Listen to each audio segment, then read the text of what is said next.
What is going on, Dunces family? We're back at it again with another episode of the Dunces Podcast. Hopefully, this one can be recorded successfully, unlike the last one that you guys obviously didn't hear. But, guys, we are back at it again with another video, with another podcast, another clip on YouTube with Isandro and Jeremy. Unfortunately, Johnny could not make it due to lack of whatever reason, but we will definitely get his takes very soon on another podcast. But as of right now, guys, the trade deadline was today on February 10th. I believe today is the 10th, right? Yeah, February 10th. It's a Thursday, 3 p.m. Eastern was the trade deadline. And obviously there were trades that were made a few days, a few hours before the exact deadline. But we're only mainly going to focus on the big trades today. Starting off with none other than my boy, Ben Simmons, heading over to Brooklyn in a very, very lovely trade. And here are the details to that trade. And I'm very sorry that I'm not introducing you guys. I mean, you guys know, everybody knows Jeremy and Isandro, so who cares? But we love you guys, though. We love you. We love you. no, in this trade, Seth Curry, Andre Drummond, a 2022 first-round pick, 2027 first-round pick. That means two. Did he cut out for you too, Jeremy? I did. I cut out. I thought it was just me. No, I cut out. I'm sorry. I did not mean to cut out, but I did. But anyway, back at it again. So let's restart that. So the trade officially was Ben Simmons, Steph Curry, Andre Drummond, 2 first-round picks, and that was it. Traded for James Harden and Paul Millsap. So off of this illustrious, amazing trade, obviously me, myself, and I'm very excited to see what Ben Simmons has in store for us. I'm very excited to see the sniper that Seth Curry is. And I'm very excited to finally have a center who can rebound the basketball, who can play defense, and who is actually somebody I trust making a shot within 5 feet from the paint. And more importantly than anything, we'll finally have a player that wants to be on the Nets, unlike James Harden. So James Harden, I hate you, and I really hope your knees are abolished, and I hope that you suck in Philadelphia, and I hope you never amount to anything in your life. I hope you stay fat, and I hope your beard has to be chopped off. Okay, bro, that's a little too much. Oh my That's a God. little too much. We're gonna Oh, dear God. Why? James Harden and Paul Millsap. You know what? Paul Millsap too. I actually was really excited for you to come, and then you're out here. Oh, I want a better, bigger role. What are you gonna do in Philly, bro? Nothing. You're a backup to Tobias, bro. Oh my God, I'm so excited. However, I believe that both teams won this trade, if I'm being honest. But I will give my take a little after I hear from you guys. So let's start off with Jeremy on this one. Jeremy, how do you feel about James Harden heading off to Philly? And how do you feel about Ben Simmons heading off to Brooklyn? You can say it from either side. You can talk about both. Whichever one, the floor is yours. So James Harden is gonna be having parties with Meek Mill at Philly. He's gonna get lit at Philly. At the same time, he is excited playing in Philly. So I have to give the benefit of the doubt. James Harden's gonna have a balling time with Joel Embiid together. They're actually gonna be fun on watching together. I'm not no cap. All right, let's be real. James Harden might be everything, but he's finally gonna be happy playing at somewhere, at least playing, or at least be at the nightclubs. So hey, here you go. And with Meek Mill, most important. Yeah. However, I said this. Oh, you're still going? Okay. I'm Go still ahead. going. However, in Brooklyn's case, oh my gosh, Ben Simmons is finally gonna be happy, not worrying about a single thing. He playing his type of basketball because the Nets, I love you, Ben Simmons. I'm sorry. the Nets got everything covered. So, however, if the Nets lose, it will not be Ben Simmons' fault. Just know that we cannot blame Ben Simmons. Great point, Jeremy. Oh my God, I love you so much. You cannot blame Ben Simmons if we don't win. I love. Mwah! Oh my God, I love you, bro. My gosh, but oh my God, I love that point. It's such a good point because you're so right. It doesn't. Oh my God, it's not Ben Simmons' fault if we don't win. It's management's fault for trading for James Harden in the first place. We had LeVert, we had Allen, we had didn't we want to leave? But we It's had management's really good. fault for not giving up Kyrie. Exactly.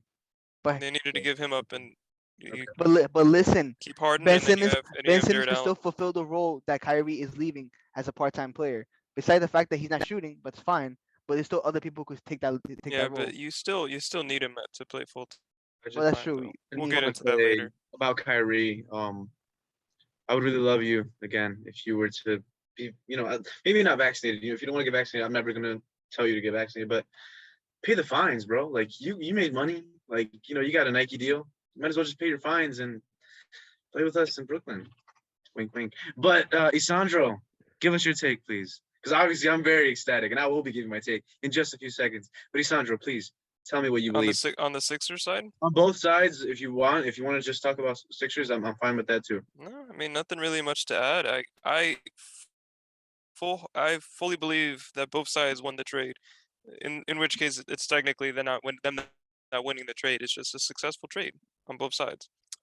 They keep they keep the same level of offense, maybe a little bit dip. They get better defensively on the outside and on the inside too. It's just such a good trade for the Nets and also for the Sixers. For the Sixers, I said this last year. I was one of the first people to say it. Harden and Embiid would be one of the best duos ever. We'll see if I'm actually right about that because I'm really getting ahead of myself. But we're finally going to see it. We're finally going to see Harden and That's Embiid true. together. That's true. It's And going to be look, James beautiful. Harden, when he facilitates, he does a great job. Dude, I can't say Embiid with somebody who can space and facilitate for others too. It's going to be great. You can't double him because then you got Harden. So, are you guys done? I just want to make sure you guys done with your takes. Okay. Don't worry, you're not stepping on any toes. Speak your piece, brother. So let's talk about it real quick, guys. I'm so happy. I'm so happy to see Harden gone. Like you have no idea how much I've hated that man for the past 5 years. He has been one of the worst players to watch in basketball. Just really annoying as a player. Smart. I'll give him that. He was very smart because of the way that he, manipulated the offense, manipulated referees, and all that stuff. But yeah, I always hated Harden. Getting him made me love him because he's on my team. He wasn't like DeAndre Jordan. I just hated DeAndre Jordan in general. But getting Harden, it was like, okay, you know what? He's a former MVP. He understands his role now. He's going to be the facilitator alongside Kyrie and KD. But then, he came in fatted out of shape. But when he came in, he really tried to build a bond with the team. And I really appreciated that from James. And then, in the playoffs, getting hurt, Kyrie and KD balling, they were up 49 points without Harden against the eventual champions in Milwaukee. I mean, look, if Kyrie doesn't get hurt, they automatically win. And then you add James Harden to that mix, then it's like, it's a no-brainer. The Nets win the 2021 NBA championship. Like, that's not even a question. But didn't happen. Kyrie gets hurt. Harden is a shell of his former self in that series. KD steps on the line because even then they were still very close to winning that game and going on to the conference finals and eventually beating Atlanta, to then going off to beating whatever team they faced, if it was Phoenix and all that. So Wait, with Kyrie injured? Yeah, honestly. But James was playing on a bad hamstring. I understand, but bro, we were so close to beating the eventual champs. The Giannis Antetokounmpo, Chris Middleton, Drew Holiday trio with a hobbled Harden. You mean to tell me that we couldn't have beaten Atlanta and we couldn't have beaten? We definitely could have beaten the Suns. No, we definitely could have beaten the Suns. You know why? Because Harden probably wouldn't have played in that conference finals. He probably would have taken that time off. He wouldn't have had to play against Milwaukee those final 4 games after Kyrie got hurt because Kyrie was already there. So imagine how great we would have been with those 3, somewhat healthy. If Harden was just. Oh no, I mean like post Kyrie injury, like with just Harden on a. You think this could have? No, no. I mean, I don't think we could have beaten. Well, maybe actually, probably. I don't know because Chris Paul always chokes. But whatever, that's not the point. So I think that Harden being there was such a good addition for a minute there, but then the vaccine mandate in New York forces Kyrie not to play, right? And then we have all these other players, personnel, it just didn't fit Harden. Bringing back LaMarcus, who, is a good pick and pop player, but Harden is more of a pick and roll type player, right? So it just didn't fit well for Harden anymore. And he left that situation in Houston to form a big 3. And now one of your members isn't playing. And now all the load is on you and KD. And KD, honestly, has been one of the most professional players I have seen this season. He's been doing a great job with the media. He understands that, you know what, at the end of the day, he gets paid to play basketball, so he has no one to answer to. So now with this Harden thing, again, I'm very happy that he's gone. But now as a basketball fan, oh, this is great for Philly. Honestly, I'm scared as a Nets fan because Philly now has the best duo in the NBA, regardless of how Harden is, whether he's in shape or not. Once he gets back into shape come playoff time, I'm sorry, but that is the best duo in the Eastern Conference. You're not going to tell me Giannis and Middleton are better. You're not going to tell me KD and Ben Simmons are better. No, it's Harden and Embiid. Then you got the rest of your lineup in Matisse Thybulle, a defender, Danny Green, a defender, Tobias Harris, a really good scorer whenever he needs to. Off your bench, you got Tyrese Maxey, Shake Milton, Furkan Korkmaz, and Paul Millsap.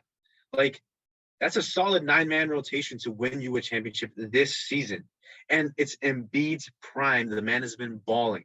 Now having a player, like Isandro said, who can create his own offense, create for others, and shoot the basketball, bro, that's a scary, 1-2 punch out there in Philly with your third best player being Tobias Harris.